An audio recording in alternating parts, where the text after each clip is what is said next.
Então, vamos começar nossa análise de hoje. O foco é teoria geral do processo, mas com aquele olhar, né? Pensando em como a FGV costuma cobrar isso no MPU. Isso. E é interessante porque a FGV ela não quer só saber se a pessoa decorou a regra. Ela quer ver se entendeu a lógica, a aplicação daquilo na prática, sabe? Exato. É quase como uma missão aqui. Pegar esse material que a gente tem e destilar o essencial e talvez antecipar onde podem estar as tais pegadinhas. Com certeza. E esses fundamentos são a base para a atuação no MPU, né? Por isso a banca pega pesado aí. O fascinante é como esses conceitos teóricos se amarram no dia a dia. Perfeito. Então, começando pelos princípios fundamentais. O material destaca vários, mas assim, devido ao processo legal, é um clássico da FGV, né? Sempre. E eles exploram as duas faces: o substantivo, que tem a ver com justiça, razoabilidade da decisão em si, Proporcionalidade, essas coisas. isso, e o formal, que é seguir o rito, o procedimento direitinho. E o contraditório. Parece que a banca vai além daquela ideia simples de ser ouvido. Sim, muito além. Eles entram nas dimensões, né? A formal, que é a chance de falar, tá? E a material, que é o ponto-chave, a chance real de influenciar a decisão do juiz. Não é só falar por falar. Entendi. A capacidade de realmente ter um impacto. Exatamente. E um tópico quente que sempre cai de alguma forma é o contraditório diferido. Aquele que acontece depois, né? Tipo em liminares. Isso, tutelas de urgência, tutela de evidência. A FGV adora colocar um casinho e perguntar: e aí, houve violação? Foi só formal? Teve impacto material? Testam essa análise mais fina. E como isso se liga com boa-fé processual e cooperação, que também estão lá no material. Tudo conectado. A boa-fé objetiva, aquela ideia de agir com lealdade, sem truques, né? A FGV pode testar isso num cenário. E a cooperação, que não é só entre as partes, mas envolve o juiz também.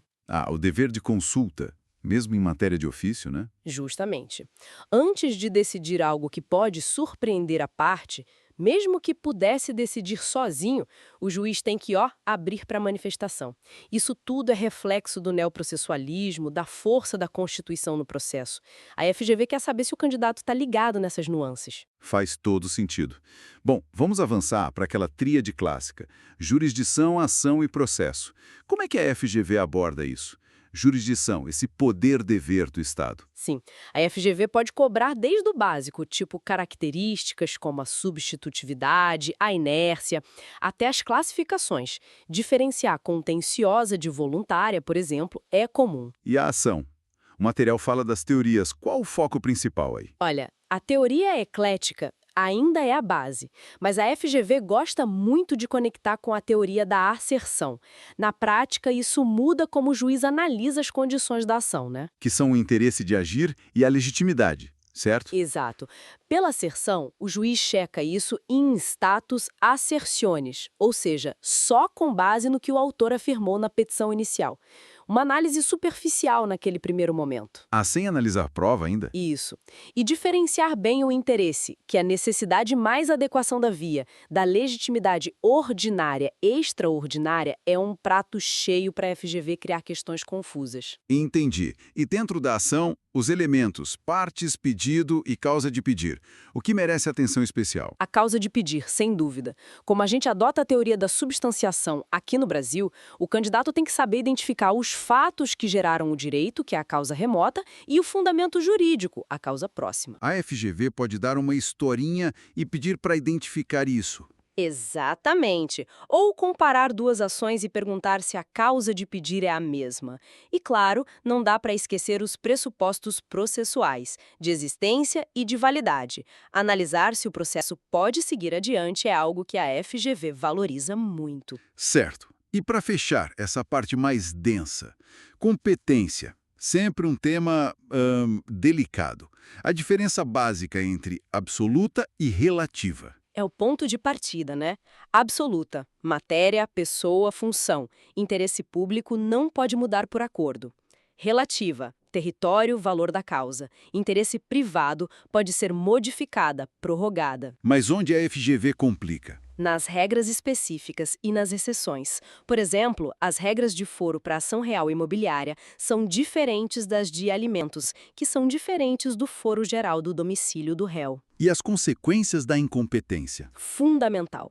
A absoluta gera nulidade dos atos decisórios. Tem que mandar para o juiz certo. A relativa, se ninguém falar nada do momento certo, o juiz incompetente acaba julgando. Ocorre a prorrogação. E conexão e continência? A FGV adora saber a diferença e que elas modificam a competência relativa para juntar processos, evitar decisões conflitantes. Isso é matéria certa de prova. Ok, acho que cobrimos bem os pontos principais do material, focando no estilo FGV. A mensagem que fica é: não adianta só saber a regra geral. Não mesmo. Tem que dominar as classificações, as exceções, os detalhes, as consequências.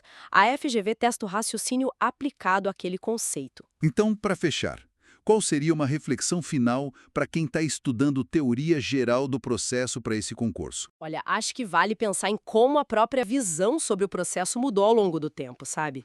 Do praxismo focado só na prática, para o instrumentalismo, vendo o processo como ferramenta, até chegar hoje no neoprocessualismo, com essa força toda da Constituição e dos princípios. E como isso afeta a prova? Afeta como a gente interpreta hoje as regras. E a FGV, sendo uma banca atualizada, vai cobrar essa interpretação mais moderna, mais principiológica. Entender essa evolução ajuda a antecipar o tipo de questão que pode aparecer, que não vai ser só decoreba, vai exigir essa compreensão do sistema funcionando agora. Excelente ponto para se pensar. Bom, por hoje ficamos por aqui, com essa análise focada. Obrigado pela companhia e bons estudos.